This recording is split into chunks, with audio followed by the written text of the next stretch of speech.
Magtatanong po talaga ang taong bayan. 'Di ba? Mag-iisip sila.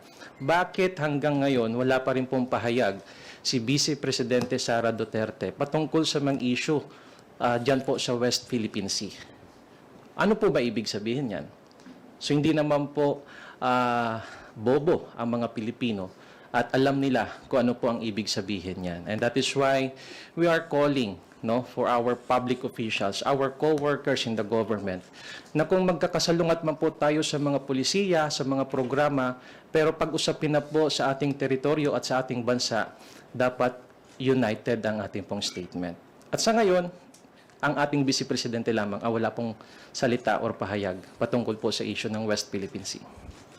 Dagdag ko lang, dahil napapag-usapan naman po ito, so dapat may survey din sa mga public officials at tanungin po kami kung kami po ba ay pro-Pilipinas or pro-China. At dapat i-disclose kung ano po ang sagot namin sa survey. Doon natin malalaman kung saan po siya. Pro-Pilipinas po ba o pro-China? Boss, who should conduct that survey, you think? Pwede na po Parang kayo. I'm not aware of any survey regarding that matter, sir. I mean, who would you suggest na mag-survey Yung po? mga credible at independent yung mga survey platforms po natin.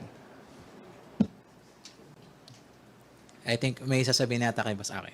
Thank you po. Mabuhay ang mga tunay na Pilipino. Yun Yes, lang. sir.